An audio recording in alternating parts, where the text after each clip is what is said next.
Thank you very much all the speakers for your wonderful presentations. Now the house is open for questions. Please, anybody have any kind of questions, please throw your questions to the speakers, and they are here for a panel discussion. You'll ask the fundamental question, what is the starting point? I know all of you are in the same thing because I was in the same group. Yes, I have to Director Drugs Control Association Administration, which is DCA. And we have Dr. Ravi Srinivas, Associate Fellow Research Information System, RIS, sir. And we have Dr. S. Padmaja, Director, IPROPAT Intellectual Property Solutions. So we will start with Dr. Akun Sabharwal. Sir, would you please come here and make your presentation? Good afternoon, everybody. My name is Dr. Akun Sabharwal. I'm a medical doctor by education, a policeman by training. I've been in the Indian Police Service for the last 14 years. But over the last 1 year, I've been the controller of drugs or the controller of pharmaceutical manufacture in Telangana. And as many of you would be aware, we manufacture almost 40% of the country's medicine here in Telangana and almost 80% of the vaccines of the country. So I'm speaking from a slightly different perspective, and I'll restrict my talk on patents or intellectual property rights specifically to the pharmaceutical sector. It is a slightly disruptive thought, especially when I'm speaking in front of so many scientists, especially very senior scientists. I saw in the list a scientist G also on the list, so please pardon me if I touch a few wrong nerves here and there, but I'm speaking from my experience with the pharmaceutical sector over the last 1 year. I'll try to limit myself to just about 10 or 15 minutes with a few video clippings I've taken from some of the leaders in the industry, especially Dr. Yusuf Hamid, the head of CIPLA. Can we just see the first clip? Sorry, I just tried to...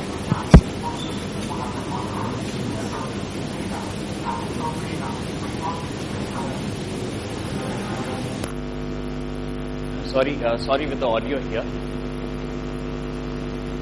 The reason we set up the system we have today, from the drug industry's perspective, is to maximize lives for humankind. That's why we have patents. That's why we have a free market. These are not natural forces born out of Mother Earth. It's something we made up. Patents are made up. The free market is made up. Patent laws typically give the inventor of a product, such as a drug, a legal monopoly over its production and sale for a fixed number of years. The state gives the inventor of a new drug, like a prize, a grant of a favor, exclusive rights to this invention for a period of 20 years. The patent laws are not international. They are national laws and need-based for the country. Each country's needs are reflected in the patent laws that they make. The patent system, it has been perverted a great deal, especially in the last quarter century.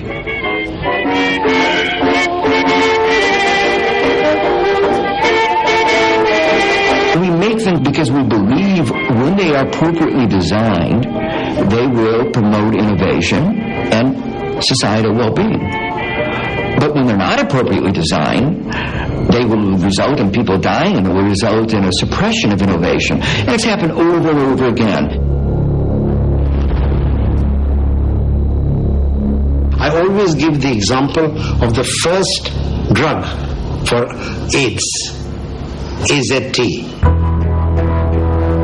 It was first invented in 1963. The first usage of AZT in AIDS was 1985. Patented. So that patent lasted till 2005. Now just before 2005, Glaxo says AZT should not be used on its own. It's useless. Should not be used. It should be used in combination with lemivudine. That patent runs out in 2017.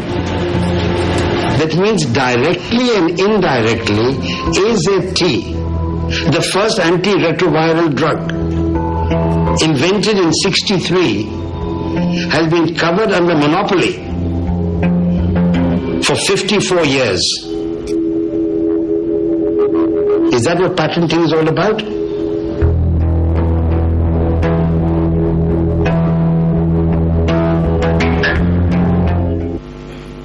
That was a small clipping, big nationalist, and started CIPLA under the guidance of Mahatma Gandhi. But just to give you a brief background, it was Yusuf Hamid who started the battle for easy availability of AZT across the African and the Southeast Asian continent against patent by GlaxoSmithKline Beecham, which at that time was selling this medicine per person about $12,000 per year was the treatment cost. And Yusuf Hamid in the European Union promised that he is willing to give it if the patents are relaxed at the cost of $1 per person per day. So it was $365 for one person, compared to what GSK was giving was for about $12,000 per year. So that is what I'm trying to bring in, a slightly disruptive thought as far as patents is concerned. The first clipping was very clear. Patents are country specific. Patents are meant for the country's own need. As the previous speaker said, patents in itself may or may not hold sufficient strength for a development. When we come to the pharmaceutical sector or the health sector, it is very important that in addition to patents, we also look at public health issues and social justice issues. In fact, it was during Mrs. Gandhi's time in 1970 when the country specifically decided to go against a product patent and go in for something called the process patent. So a lot of Indian pharmaceuticals, prior to 1970, medicines were exorbitantly expensive in this country. And it was only because of this change in regime specifically brought about. Mrs. Gandhi also spoke about it in the General Assembly, UN General Assembly, saying that I want social justice as far as medicines is concerned. So that's how the process patent concept was brought into the country. It brought in a lot of public health issues. The quality of medicines in the country improved, the cost reduced, the health indicators improved in the country. So a lot of it can go to, it brought back to the concept of process patent. India became a global player, and not only serving our own market, we started looking at markets in the rest of the third world. So the base is this. So this is all 1970 to 2005, when because of process patents and because of country-specific use of patents, I do understand a lot of scientists in this room would say this was nothing but reverse engineering. It may be contraindicative or may not work so well when it comes to others, but when it comes to the health of the common man, cannot afford an exorbitantly costly medicine. What is the harm in process patenting or reverse engineering? And as you would have said, the whole concept of patent for 20 years, here GlaxoSmithKline Beecham technically had monopoly over anti-AIDS treatment for 63 years. The next clipping.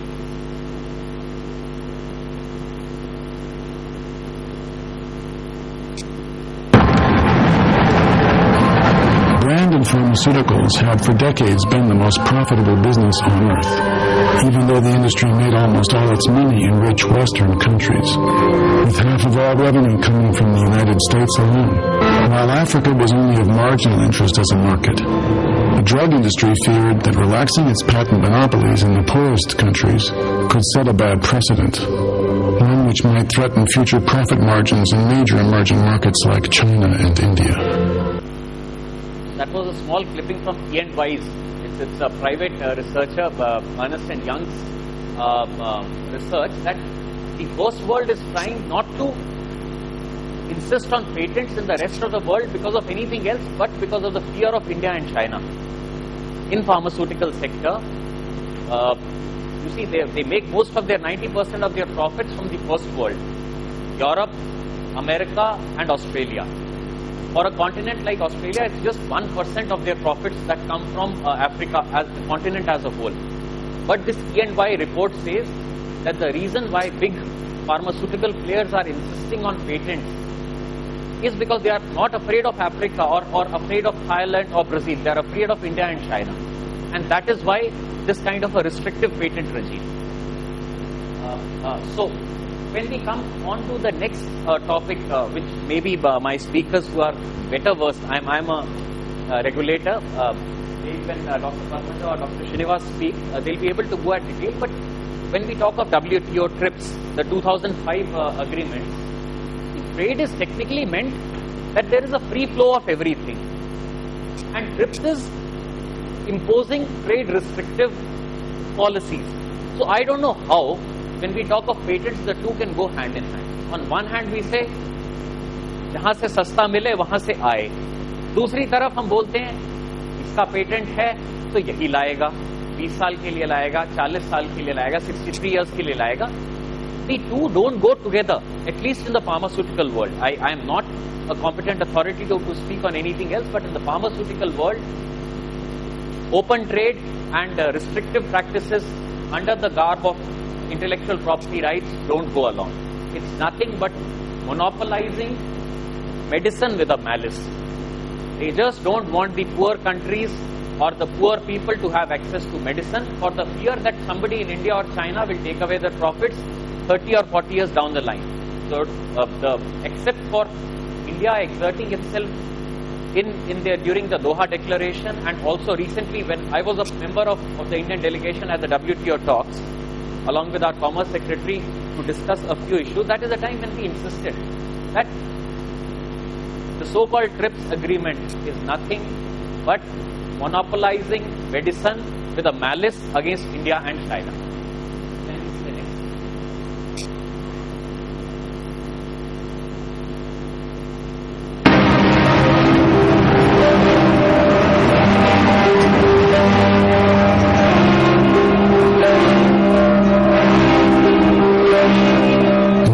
Has made more profit over the past several decades than brand name pharmaceuticals. At the time of Hamid's offer in Brussels, the 10 biggest pharma companies on the Fortune 500 list were more profitable than the other 490 companies combined.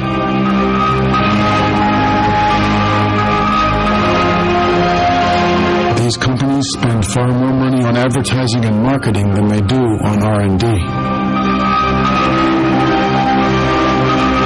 On average, less than 1.5 cents from every dollar in sales goes to research for discovering new drugs.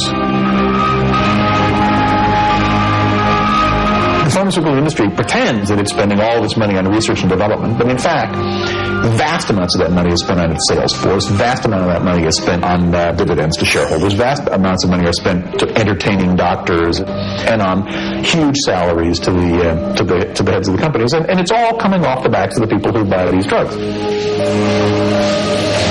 They sell the drugs, they don't do the R&D. They're not that good at R&D, Big Pharma. Big Pharma is really big through acquisition of other people's technology.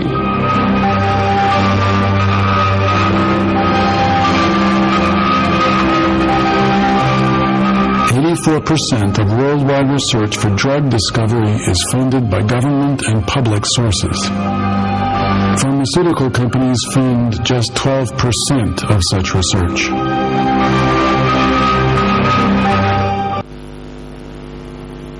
The two gentlemen so I don't need to speak figures. The figures are already there with you. 1.3% of is actually spent by a pharmaceutical company on research, and 84% of the R&D or the patents that are coming out in the pharmaceutical world are government or public funded. They are not pharmaceutical funded, and yet the margins that these companies have been, in fact the gentleman from NATCO has left, but NATCO last year got something called a compulsory licensing for hepatitis C, where I do remember that the Indian delegation told Barack Obama that I cannot allow 48% of my countrymen to die because your companies are not giving or not allowing us manufacture in our own country for our own use. So you may drag us to court, but we are manufacturing.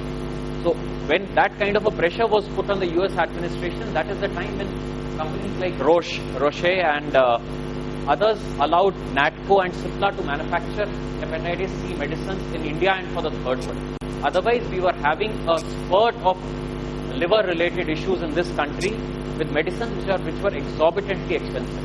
Hepatitis C would have been an AIDS epidemic in India had the government and some well-meaning people not stood up. So that is what I wanted to bring out, that research, they don't actually do research, they acquire. So any good molecule which comes out in the market, they just buy it, or they buy the company out.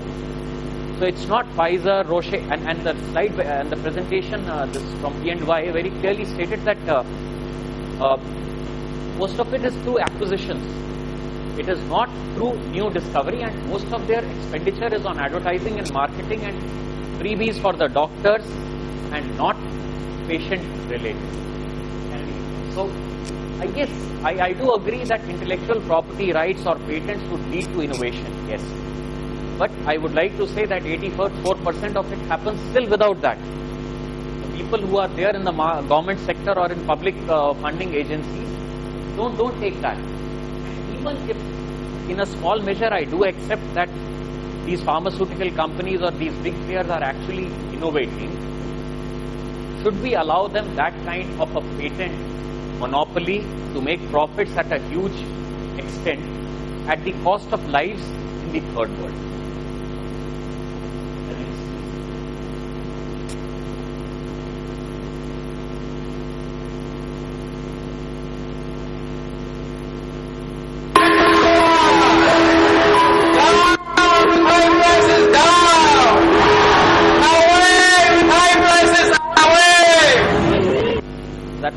I'm sorry, that wasn't very right. There's a medicine called fluconazole. Can you just say it again?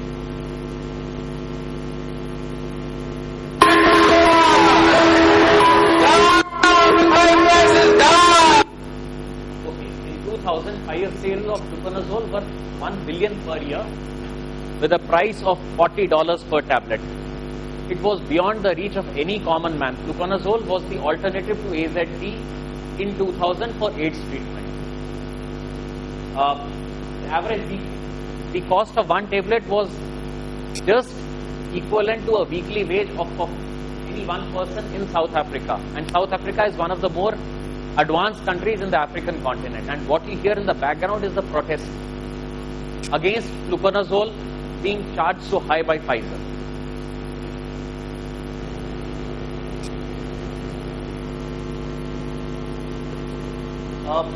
I'm just talking of what I would suggest as on behalf of the Government of India or on behalf of the government agencies or on behalf of researchers, that we have to have compulsory licensing for life-saving drugs. We have to somehow, the Government of India has now agreed and now we are pushing it across. What was done with hepatitis C medicines will have to be done for any kind of a mass disease or any kind of a treatment for diseases which are meant, which will affect a large population of humanity, especially in the third world. We have to have compulsory licensing. In the present stage, we are doing it on talks with different governments. But as far as public health is concerned, patents will have to wait. We have to resist pressure to join or make alliances with new trade agreements. I was just discussing with Arora sir that of late what we are seeing is that the first world tries to block us, the Indian pharma, through non-trade issues. They'll find faults with the quality, if nothing else, they'll find faults with our data integrity issues. They cannot find any fault with the equipment, they cannot find any fault with the patent. If all our paperwork is in order, they'll find issues with our data integrity, saying, oh no, your fellow didn't sign. I was recently part of a US team which was inspecting Dr. Reddy's laboratory. And one small torn bit of paper found in the dustbin, they picked it up, raked a big issue and gave a warning letter to that facility in Visakhapatnam. just doesn't make sense. An institution like DRL will now not be able to export from that one facility for 1 year to the US, and so one of their own companies would be making money out of it, whereas it is nothing but one of the supervisors forgot to sign a piece of paper. They just found it in the dustbin and made a big issue out of it. So that is how things are. You have to resist pressure. In terms of mass medicine use, we may think of a concept of prize money rather than patent. So if there is something like AIDS, or there's something like hepatitis, or you may be reading about a new virus which is coming out of the Latin American countries, we'll have to think of prize money. Whoever makes a medicine or a combination of medicines for this particular disease is given X amount of money, or that company is given X amount of money, and the rest of the world is permitted to manufacture. So the intellectual property or the so-called innovation practice still remains in place. People are still able to come out and get the medicine. And we'll have to, as Rao sir was saying, we'll have to find open science networks for supporting pharmaceutical R&D. I really do not know, sir, whether that kind of a money is available. You see, in the IT or a toilet, it may be possible, but when it comes to finding molecules, it's not so easy. If you've read Dr. Anji Reddy's autobiography, you'll realize he almost came close to finding a molecule for diabetes, DRL, the gentleman who set up DRL, and then almost